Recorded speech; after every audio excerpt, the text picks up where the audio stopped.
안녕하세요. 1월 22일 수요 말씀 묵상입니다. 야곱의 이야기에는 거대한 두 가지 흐름이 있습니다. 야곱의 출생과 죽음에 이르는 그의 일생에 관한 이야기와 그 일생에 담긴 하나님의 주권적 선택과 섭리에 관한 이야기입니다. 결국 하나님의 축복을 깨닫게 된 야곱이 자기 아들들을 축복하고 생을 마감하게 되는데요. 이 이야기에는 당대의 강대국이었던 애굽의 왕 바로를 축복하는 이야기도 등장합니다. 이런 이야기들 속에는 여러 교훈들을 묵상할 수 있는데요. 그 중에 몇 가지 교훈을 요약해서 살펴보겠습니다. 첫째로 하나님의 계획은 인간의 연약함에도 불구하고 이루어진다는 점입니다. 하나님은 야곱이 태어나기 전부터 그를 선택하셨습니다. 창세기 25장 23절 여호와께서 그에게 이르시되 두 국민이 내 태중에 있구나. 큰 자가 어린 자를 섬기리라 하셨더라. 동생 야곱이 아브라함과 이삭의 계보를 이어가는 것이 하나님의 계획이었습니다. 에서와 야곱은 아직 태어나기도 전이고 아직 아무런 선을 행할 능력도 없는 상태였으므로 선택의 이유는 전적으로 하나님의 자비하심으로 선택된 것입니다. 인간의 아무런 개입이 없었던 것이죠. 하지만 야곱은 형 에서를 속이고 장자의 축복을 가로챘으며 그로 인해 약속의 땅인 가나안 땅에서 도망쳐야 하는 신세가 되었습니다. 하나님의 축복을 이어가기는커녕 멀리 하란으로 도주하고 말았습니다. 하나님의 택함을 받았던 야곱은 하나님의 계획을 망친 것처럼 보입니다. 하지만 하나님의 계획은 야곱의 부족함이나 실수로 무산되지 않았습니다. 야곱의 일생에 함께 하시는 하나님은 야곱에게 끊임없이 나타나시고 말씀하시고 그를 변화시키며 마침내 축복의 사람으로 성장시키셨습니다. 하나님의 뜻이 그대로 이루어지도록 부르심에 합당한 사람으로 세워가셨습니다. 창세기에 이어지는 출애굽기 역시 이스라엘 민족이 애굽에서 종살이하며 고난을 겪는 것으로 시작합니다. 아브라함의 후손에게 가나안 땅을 주겠다는 하나님의 약속은 실패한 것처럼 역사가 흘러갔습니다. 그러나 하나님의 계획은 이스라엘 백성의 연약함이나 애굽이라는 제국의 강압으로 틀어지지 않았습니다. 오히려 하나님이 자기 백성을 어떻게 구원하시는지를 잘 보여줍니다. 우리는 하나님의 계획을 묵상하며 하나님의 뜻을 찾고자 애써야 합니다. 그래서 성경을 읽어야 하는 것이죠. 어려운 상황들을 마주할 때마다 하나님의 계획은 내 연약함이나 이 세상의 악함에도 불구하고 이루어진다는 사실을 염두에 둘 수 있기를 바랍니다. 둘째로, 가정의 갈등 속에서도 하나님은 일하신다는 사실입니다.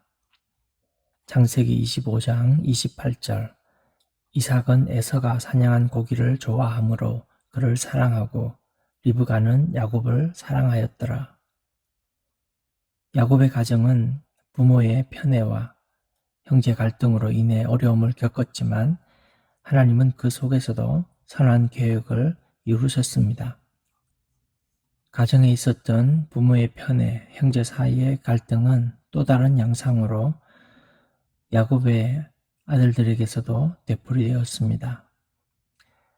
야곱은 가장 사랑했던 아내 라헬의 아들 요셉을 아꼈으나 오히려 형제들이 요셉을 시기하도록 부추기는 결과를 낳았습니다.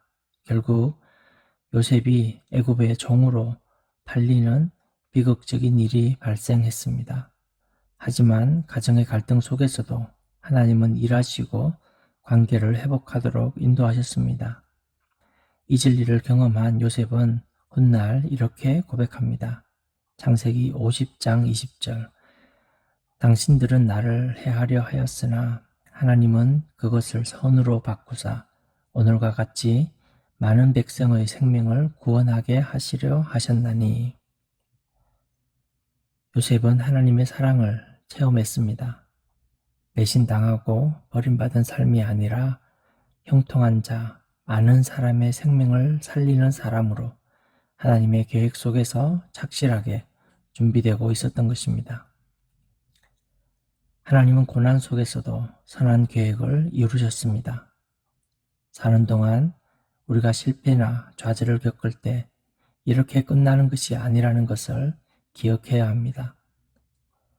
우리도 요셉처럼 고난 속에서도 하나님의 뜻을 신뢰하며 나가야 합니다. 하나님의 섭리는 우리의 한계를 뛰어넘고 하나님은 어떤 상황에서도 새 일을 만드시는 능력이 있으시기 때문입니다. 인생길에서 어려운 시험을 만나 넘어지더라도 예상치 못한 난관에 봉착하더라도 하나님의 선한 손길을 통해 축복의 길이 만들어지고 있음을 발견할 수 있기를 바랍니다. 아무리 힘든 갈등 속에서도 하나님의 사랑이 있음을 기억하면서 요셉처럼 여호와께서 함께 하심으로 형통한 복을 누리시기를 주님의 이름으로 축복합니다. 세 번째로, 하나님과의 인격적인 만남이 삶을 변화시킨다 하는 점을 주목할 수 있습니다. 야곱은 베델과 야복강에서 하나님을 만난 경험을 했습니다. 베델과 야복강에서 하나님을 만나며 인생의 전환점을 맞이했습니다. 그의 정체성과 삶의 목적이 분명히 새로워졌습니다. 먼저 야곱은 베델에서 하나님이 자신과 함께 하심을 깨달았습니다. 창세기 28장 12절 13절. 꿈에 본즉 사닥다리가 땅 위에 서 있는데 여호와께서 그 위에 서서 이르시되 나는 여호와니 너의 조부 아브라함의 하나님이요 이삭의 하나님이라. 또한 야곱은 야복강 나루에서 하나님과 씨름한 후 새로운 이름 이스라엘을 받으며 변화되었습니다. 창세기 32장 28절.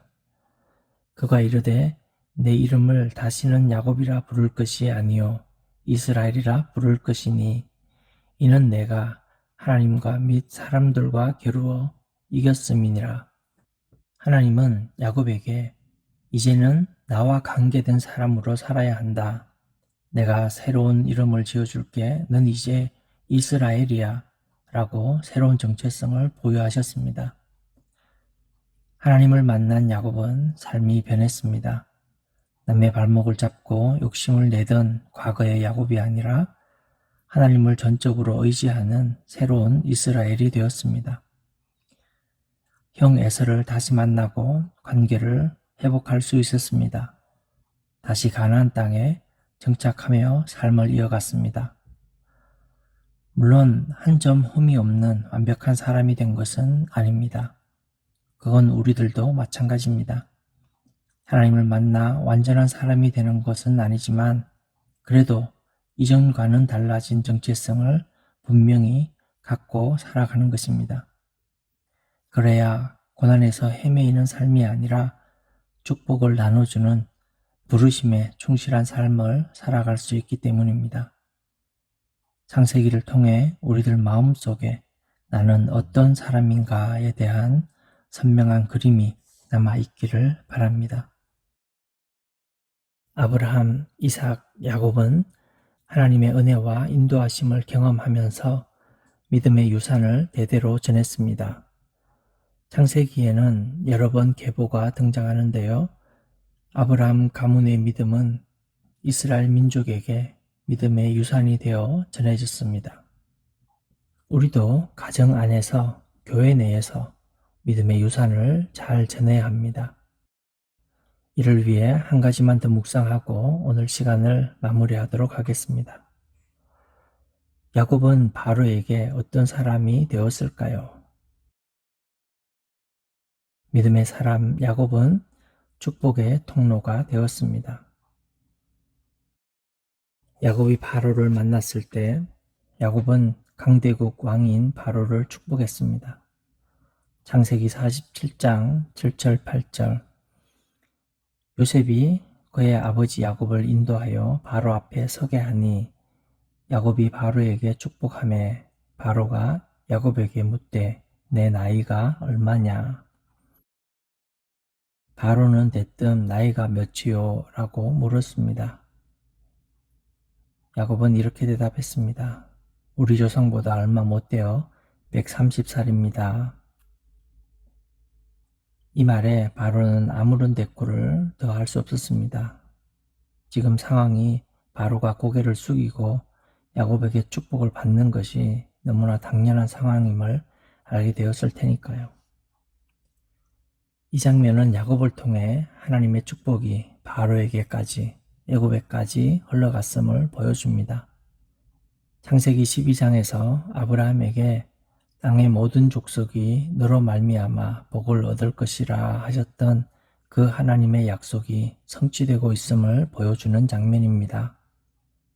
요셉을 통해 애굽은 7년의 가뭄에도 살아남았고 강국을 이룰 수 있었습니다.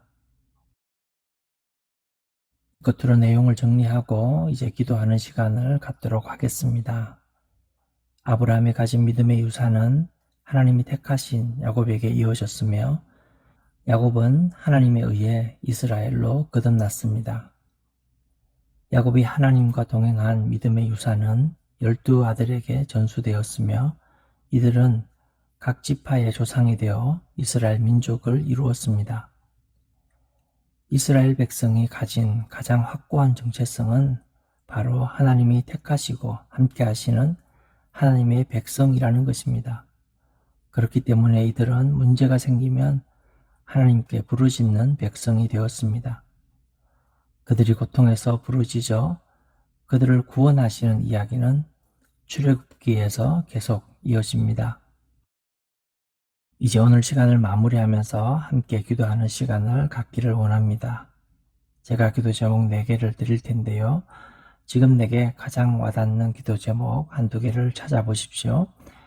첫째, 하나님께서 우리의 연약함 속에서도 일하심을 깨닫고 감사하도록.